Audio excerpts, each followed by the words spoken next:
Bueno, siguiendo con el sistema nervioso, hoy vamos a empezar a ver potencial de membrana y potencial de acción. Entonces, algunos conceptos previos que tenemos que tener claros. Algunos de ellos es el concepto de ion, que sería una partícula con carga eléctrica. En caso de que la carga sea positiva, vamos a hablar de un catión, y en caso de que sea negativa, de un anión. Canal iónico va a ser una proteína de membrana, a veces específica, que va a transportar iones y otras moléculas pequeñas. Vamos a mirar primero.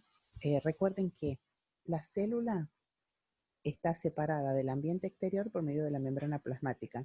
Entonces recordemos que la membrana plasmática está formada por fosfolípidos.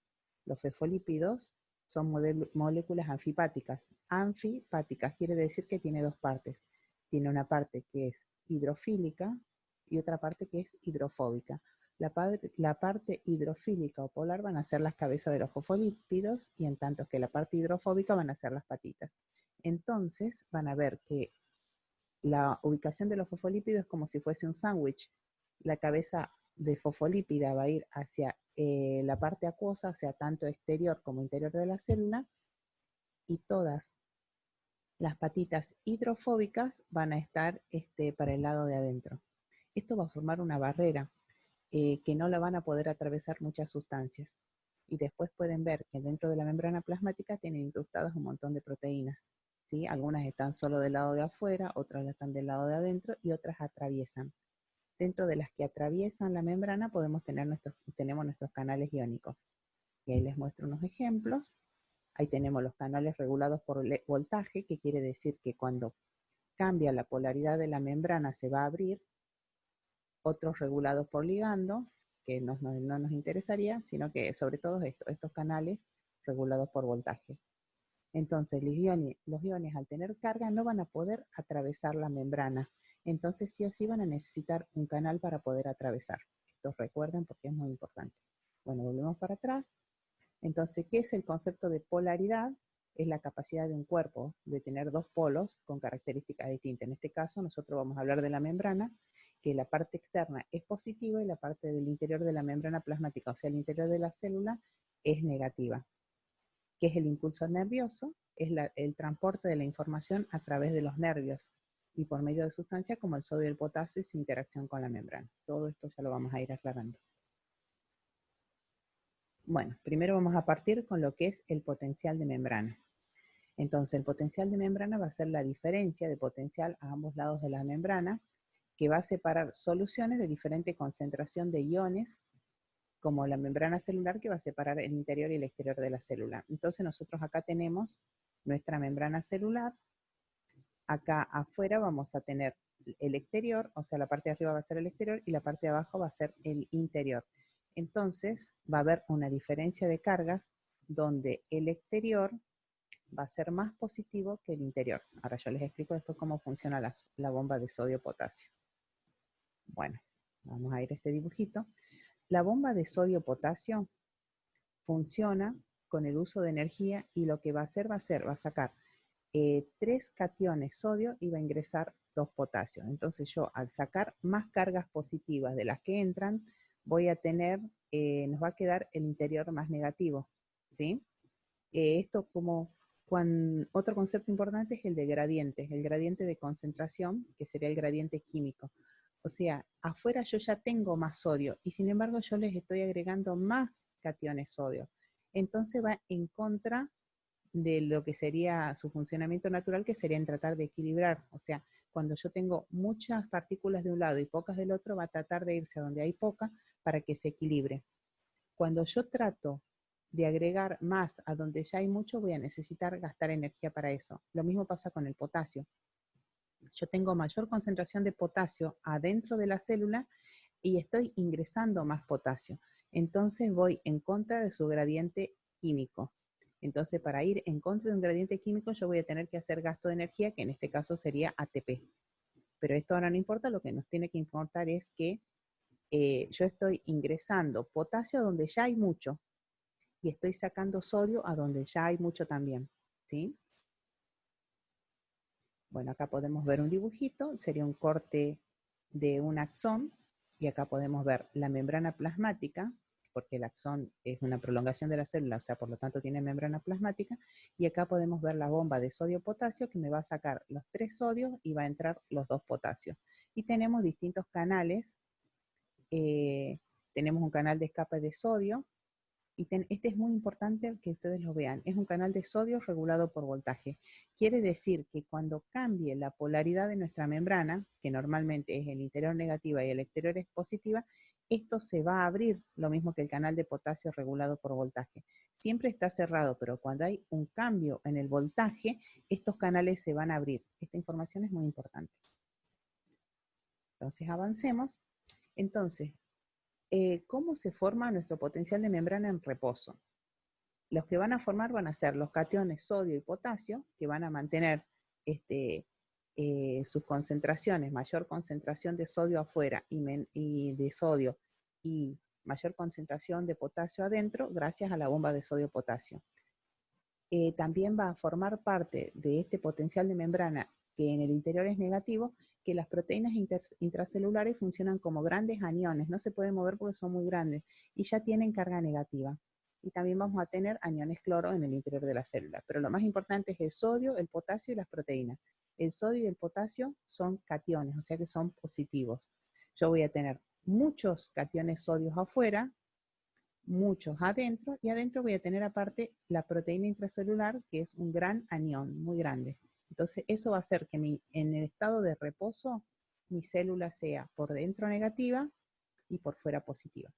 Esto se puede medir con algo que se llama un multímetro, que se pone un electrodo por dentro de la célula, otro por fuera, y entonces esa diferencia de potencial me va a dar aproximadamente en menos 70 milivolts. Acá pueden ver que en el interior celular tenemos las cargas negativas y afuera positivas. Entonces, el potencial de membrana en reposo de los nervios, en fibras nerviosas grandes, cuando no transmiten señales nerviosas, es aproximadamente entre menos 70 y menos 90 milivolts. Eso tienen que recordar, entre menos 70 y menos 90.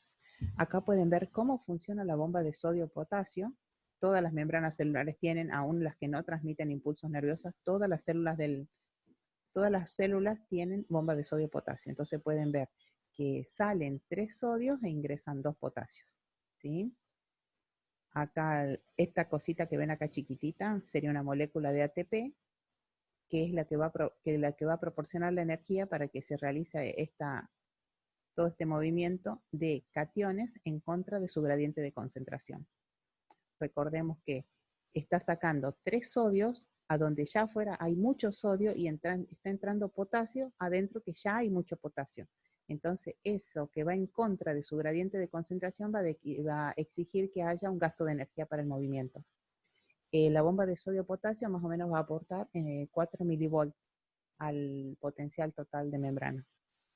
Acá tenemos otra imagen donde podemos ver cómo se unen a sitios específicos, porque solo se va a unir el sodio en esos espacios, y cómo se une el potasio. Entonces podemos ver que salen 3 sodios, los cuadraditos verdes, luego se van a unir los 3 potasios en sus sitios específicos y van a ingresar. Y luego podemos ver acá el que dice, que ven que dice APPP, sería un adenosin trifosfato, los P son fosfato y tiene 3, entonces ahí va a haber una ruptura, va a perder un fosfato, y ahí con ese gasto de energía de esa ruptura se va a producir poder producir este transporte. Bueno, este dato del adenosin del trifosfato a difosfato es anecdótico, así que no se preocupen. Bueno, acá podemos ver otro dibujo precioso. Este está súper claro. Entonces pueden ver que adentro yo ya tengo el mayor gradiente de concentración de potasio, lo tengo adentro de la célula, y afuera menos. Y sin embargo yo estoy entrando 2 potasios. Y en el sodio pasa al revés. Yo afuera tengo mucho sodio, adentro tengo poco, y yo sin embargo estoy sacando 3 sodios más hacia afuera, aunque hay mucho. Entonces yo voy a necesitar gasto de energía, que serían los ATP. Este desnivel me va a producir que adentro se vuelva más negativo, porque yo estoy entrando 2 cargas positivas, pero estoy sacando 3 cargas positivas. Entonces me va a quedar una diferencia de una carga neta. Entonces dentro me va a quedar más en negativo. Bueno, entonces ahora vamos a ir, ya vimos cuál es el potencial de membrana en reposo. Ahora vamos a ver qué es el potencial de acción. Entonces, el potencial de acción van a ser los cambios rápidos del potencial de membrana que se van a extender a lo largo de la membrana de la fibra nerviosa. Entonces, es una onda de descarga eléctrica que va a viajar a lo largo de la membrana modificando su distribución de carga eléctrica. O sea, recuerden que adentro era negativo y afuera es positivo, quiere decir que esa carga eléctrica va a ir cambiando. O sea, donde es negativa se va a ir transformando en positiva y va a ir viajando a lo largo de la fibra nerviosa. ¿Quiénes van a usar el potencial nervioso? Va a ser para enviar mensajes entre células nerviosas, o sea, sinapsis, o desde las células nerviosas a otros tejidos musculares, corporales como el músculo y las glándulas, los músculos y las glándulas. Bueno, fíjense, así va a viajar el potencial de acción. Fíjense acá que yo tengo, normalmente sería dentro negativo y afuera positivo. Entonces va a ir funcionando como si fuese como estos juegos de dominó, va a ir avanzando a lo largo de la fibra y se va a ir transformando y después va a ir volviendo a su normalidad, que sería dentro negativo y afuera positivo. Recuerden también que los tiempos son milisegundos, o sea, esto ocurre de manera rapidísima.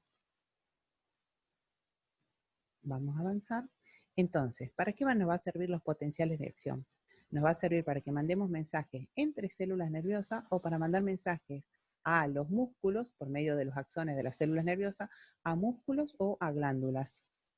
Entonces, nosotros vamos a tener células excitables, que son aquellas capaces de producir una potencial de acción. Por ejemplo, van a llegar a las células secretoras, a las células musculares y a las neuronas. Cuando llega un estímulo, estas células excitables disparan un potencial de acción.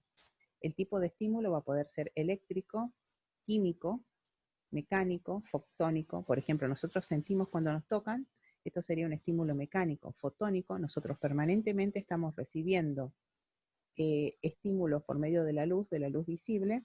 Entonces eso va a tener que viajar a nuestro cerebro, o sea, los toma la retina, que serían las neuronas, serían neuronas que reciben esos mensajes y eso va a viajar a nuestro cerebro para esto ser procesado.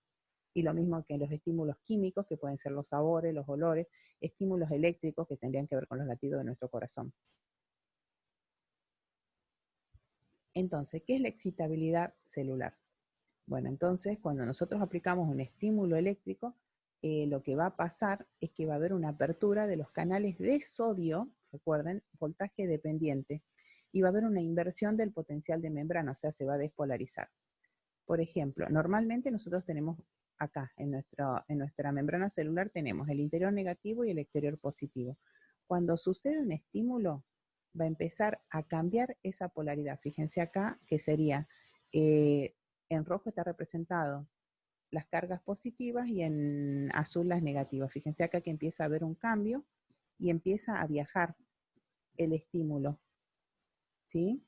Entonces, pero el estímulo tiene que tener una intensidad suficiente para sobrepasar un umbral de despolarización para que dispare este potencial de acción. Hay estímulos que nosotros no los percibimos, entonces no van a disparar un potencial de acción. Entonces, ¿qué es el potencial de acción? Ya lo habíamos visto, es la transmisión del impulso a través de una célula excitable.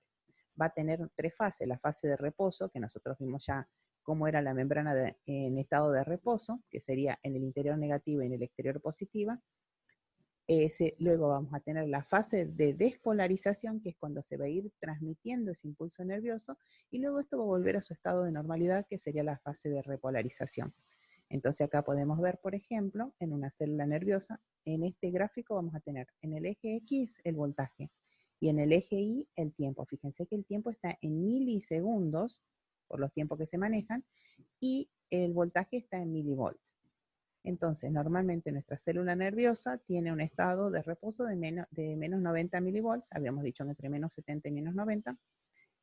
Cuando llega un estímulo, va a empezar la despolarización, o sea, se va a empezar a volver más positivo hasta que llega a 0 y después sube.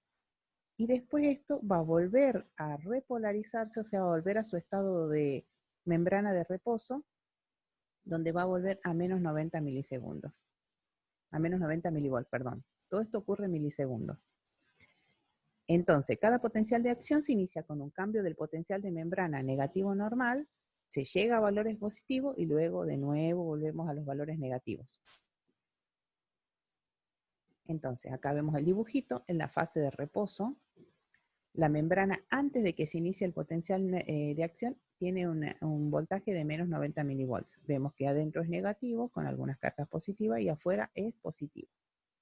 Entonces, en la fase de despolarización, cuando sientan esos cambios, lo que va a haber va a ser, se van a abrir los canales de sodio dependiente de voltaje. O sea que encima va a empezar a salir una gran cantidad, van a empezar a entrar sodios dentro de la célula, y eso va a permitir que se vaya perdiendo la polarización y se empiece a transformar en positivo. Ya no va a haber esa diferencia de membrana, ¿sí? Esa entrada brusca va a permitir que haya un cambio en la polarización de la membrana, y así se va a ir transmitiendo el mensaje. Entonces, como pueden ver cómo va el sentido del impulso nervioso, lo pueden ver acá en la hendidura sináptica. Recuerden que entre la neurona presináptica y neurona postsináptica, cuando llega a despolarizarse, acá en realidad se van a liberar los neurotransmisores, van a pasar a la siguiente neurona y ahí va a volver a empezar el potencial de acción en la neurona del lado. Bueno, entonces en la fase de repolarización, en unas 10 milésimas de segundos, después de que la membrana se haya hecho muy permeable a los iones sodios, los canales sodios van a empezar a cerrarse y los canales de potasio se van a abrir más de lo normal. Por lo tanto, hay salida de iones potasios hacia el exterior que va a restablecer el potencial de membrana en reposo negativo normal. Porque si yo abro esos canales, recuerden que adentro había mucho potasio y afuera había poco. Entonces se abren los canales y según el gradiente químico van a tender a ver dónde hay poco potasio, afuera. Entonces va a salir el potasio. Todo es para que esto se vuelva a restablecer el estado normal de la membrana, que es negativa por dentro y positivo por fuera. Entonces acá podemos ver cómo se propaga el potencial de acción. En el dibujito A vemos cómo está en reposo, o sea, el interior negativo y el exterior positivo. Luego, cuando recibimos un estímulo, se abren los canales de sodio dependientes de voltaje y van a empezar a ingresar sodios adentro de la célula. Los sodios, recuerden que son cationes, entonces van a cambiar la polaridad. Entonces fíjense que se empieza a volver en el interior negativo y el exterior positivo. Se va propagando, esto del sodio va propagando la apertura de otros canales y así se va a ir propagando el impulso nervioso en ambas direcciones. Hay una cosa muy importante que se llama principio del todo de nada. O sea, dice que la van a viajar por toda la membrana si las condiciones son las adecuadas, o no va a viajar en absoluto si no lo son. O sea, si no llega a cierto umbral, no se va a producir el proceso de despolarización. Tiene que llegar a un cierto nivel. Y como ya habíamos visto, estos procesos están presentes en todos los tejidos excitables, por ejemplo, la neurona, el músculo y las glándulas, o sea, los tejidos secretores. Entonces, ¿qué es la excitabilidad? Es el proceso de provocar un potencial de acción, que pueden ser factores mecánicos en la piel cuando nos tocan, químicos, los neurotransmisores, o también, o sea, cuando se pasa de neurona a neurona, y también puede haber estímulos eléctricos del nodo SA, o sea, sino auricular en el corazón, porque eso es lo que provoca que nuestros latidos cardíacos. Entonces estábamos hablando de tejidos excitables. Muy bien.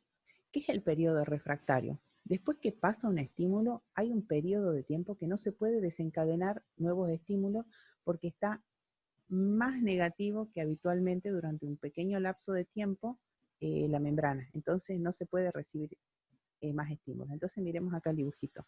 Habíamos dicho que en el eje Y nosotros vamos a tener el voltaje. Acá tenemos el umbral. El umbral quiere decir lo mínimo que tiene que llegar el estímulo para que arranque el potencial de acción. ¿Ven? Acá podemos observar que hay inicios fallidos porque no llegaban al umbral necesario. Pero una vez que llega ese umbral, se desencadena el potencial de acción, va a ser positiva la membrana, y después de eso va a volver a restaurarse el nivel habitual del potencial de reposo de la membrana. Y esa fase refractaria, fíjense que se hipernegativiza, se pone más negativo, y es durante ese espacio, es como para protegerse de que venga otro estímulo que se superponga. Y después vuelve al potencial de reposo normal. En este caso lo toma como menos 70 miliwatts, pero habíamos dicho que era entre menos 90 y menos 70. Bueno, ¿por qué les puse acá lo de la mielinización? Habíamos visto que la mielina recubría los axones, son células de Schwann que le van a formar capas que son de origen, que son de tipo linfídico, que van a ser como un aislante en la fibra nerviosa.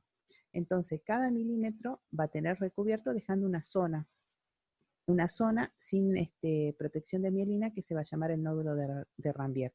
En ese nódulo van a estar acumulados canales de sodio.